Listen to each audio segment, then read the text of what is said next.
Well, 10 tons of crap in a 1 pound shed box. All right, fellas, we're gonna do a cold start. Been 2 years. 826. Last year it didn't snow, and I don't even think I started. I think I just dragged it over, which is a pain in the neck because it's heavy. 826, fellas. The Toro 826. Yeah, she's a little dusty, but you know, it looks like I've been pumping. I redid these tires, and I've been pumping stop leak in them for like a year. And I didn't put anything in last year. Sat in the garage, and then I brought it out here. And this one, I don't think they need any air. So they're all good. And I got another set over there. We'll take a look at that in a bit. That's my parts 826. We got to get to that, fellas. All right. So, 10 pounds of crap. I want to get that project, which we never got to work on this year. So we're going to put it in that corner in a little bit. But first, let's get some gas in this thing. See, I hate putting gas in it, but you know what? We can always run it out. Get some gas in it. She's bone dry. She's perfect. Everything's all clean. That's why I hate to actually put anything in it. But I think after 2 years, fellas, I think we need to start it.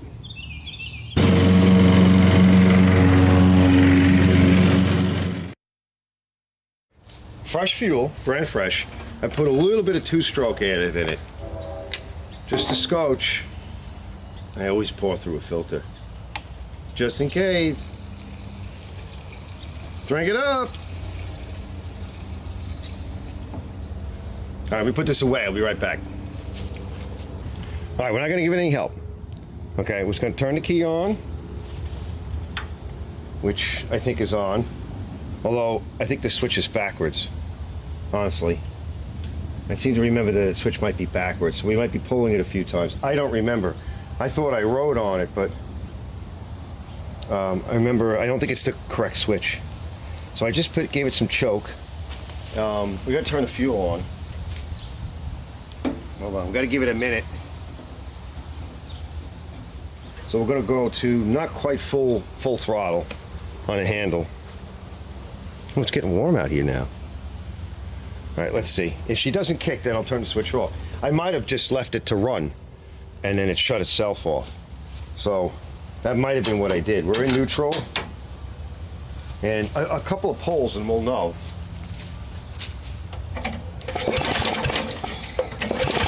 Yeah, I think so. All right, turn the key. All right, we don't know. All right, let's give it some help.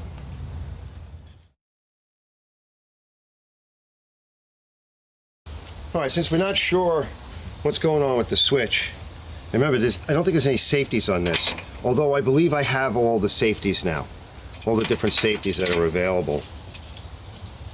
Let's see. It's been a couple of years, so all right, let's see what we have. Yeah, she's dry as a bone. I think she was burning a little rich, a little carbonized. Could be, I don't know how well you can see that because I can't see the monitor. Let's see if we get anything on the pole. We're probably not going to see it because it's bright out here, but we might see something. I'll probably see it. She's a lot to pull over, and I think it was Brett that said the reason why he doesn't really use it is because of that. When you start to get older, I don't know if I'm going to be able to see that. I might have to go get my plug tester. But we don't, yeah, that might work. We'll see. Can't see crap. No, I can't see that. I can't see it at all.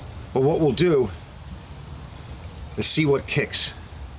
Also, this is loose. The ferrule on here is loose. I got to tighten that up.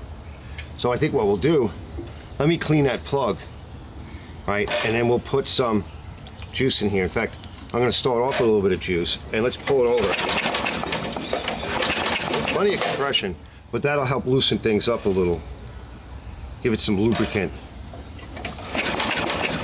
even if it's just a little bit. All right, be right back. I'm going to clean the plug. All right, cleaned it. I gapped it to about 30 thousandths. It was about 28. This is like 30 to 32. And I put a little bit of no-seize on it. So, and I tightened up the ferrule like here too. So let's put some more two-stroke in there. And we'll tighten this down and we'll figure out what's going on. We'll know with the switch because it'll kick or it won't kick now. It's either going to kick or it's not going to kick.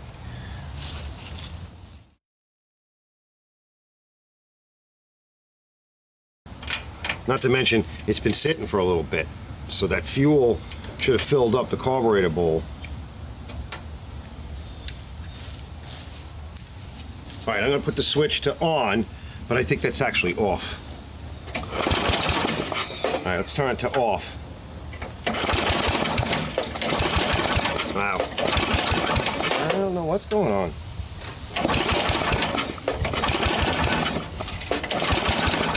Okay. We need to check for spark, but I can't see it. I think we're going to have to bring it in the garage because I can't see it here. And we got the choke on, and there's no good way. I think there's some fuel dripping out of it. Yeah, a little bit. She could be flooding. I doubt it, though. Okay, choke off. I just checked the switch. The switch is backwards. You ready?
You see what I mean?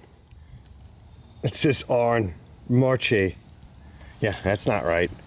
Yeah, I don't know what's going on there. It's the wrong switch. All right, we can't get to the idle jet screw, which is facing this direction. So what I would want to do is take this cover back off and figure out how to drill. I don't know if you can because there's another down tube here, right? So you may not be able to drill for that, but it needs to come in a little bit. And I was thinking if I could just kind of reach my hand up in here, but you really can't get to it, fellas. So that's a problem. Yeah, I can't really get to it. You kind of have to tune it and then put everything back together, which that kind of sucks, especially when you go through head bolts, which is another suck thing, right? And you got to retorque. I would say it feels it's a little carbonized, and my guess would be is it's running too rich. And this we can adjust no problem, which is the high, and I just did that. But we need to tweak that. So probably do that when it gets a little colder, because there's no point in doing it now, because the air pressure and the temperature in the air, all of that is going to affect the tuning of it. But she's running good, and she started up. I don't know if you saw me, but remember, there's no real safeties on this thing. So this is neutral, and then reverse is dead man. So when you pull it back, you get your reverse, as long as you hold it. Okay, and then what I think what you might have seen me do is I pulled the clutches. So when you want to turn this thing, if you're going to do any kind of a turn, you actually got to pull up and disengage the wheel in the direction that you want to turn in. So if I want to turn to the right, I got to pull this clutch out. And I had some issues with this. I went over this. There's another video on that. Let's go take a look at the junk machine real quick. And I believe that one has some parts in it that we need. You know, I kind of machined this and massaged it and everything. It's good to have parts. So this is still kind of sitting over here. You know, it's kind of beat. One tire is starting to go flat. The tires are actually in pretty good shape. So I'm going to want to put some air in this one. They're actually, I think, in better shape than mine. This thing's in nice shape, believe it or not. It got rusted, and you can see I'm in your light, but we'll see from this side. And an RV backed into it.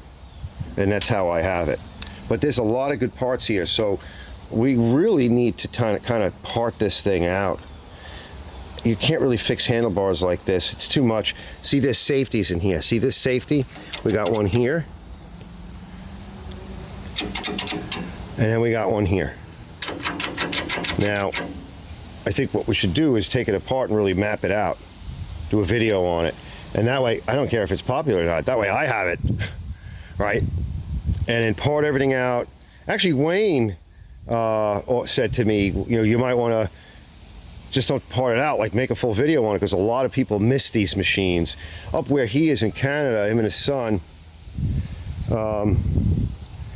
you know, they have more use for stuff like this, but he says that a lot of guys overlook them because they don't understand how they work. And that drum is pretty cool. Let's go look at the other one. I'll explain the drum. So first of all, it's got real bearings and everything in here. Look at the size of that auger, all right? And the outer speed of those auger blades, that's what really throws the snow. I do have the thing that breaks up the junk over here and protects from like rocks and stuff. I got to put that on.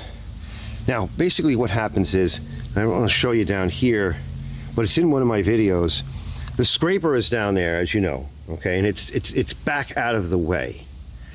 And what'll happen is that as the drum spins and these blades here grab something, let's say a frozen newspaper. Dude delivers a newspaper and it freezes, it gets wet and freezes in your driveway, and you didn't see it, it snowed. So pull that newspaper in or whatever, and when it hits the scraper, right, there's a mechanism deep inside here, and that what happens is there's a spring too over there as well, I think on either side, yeah.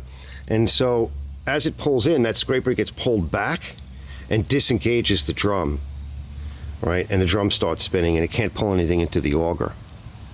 So nothing comes out, right? And it's jammed. It doesn't shut the motor off, doesn't do anything else. It just literally disengages this whole auger here. So there's no shear pins or anything. Shut the machine off, come back, clear the issue, make sure everything's okay, and restart. Let me show you the blade.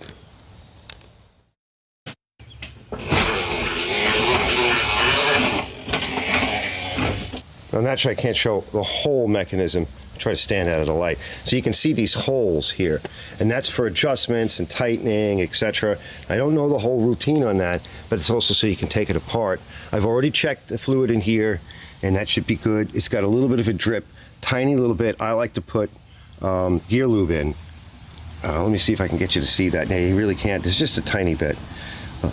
It's been sitting for 2 years, and that's what we have. Gear lube helps to freshen everything up. If whatever's in there, if there's grease in there, well, now it's not solid and dry anymore.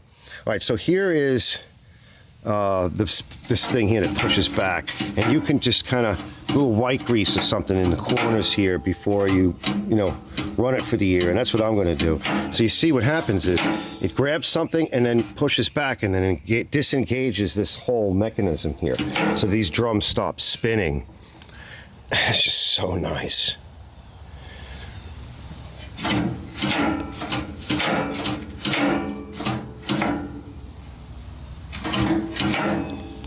All right, let me put this thing on all fours. All right, this should be sold tonight. Let me clean up. I gotta get back to cleaning up, fellas. I'll see you guys in a bit. Yeah, I'm trying to get some order to my life. You can see it's beautiful. All right. And I got all this stuff out to go through.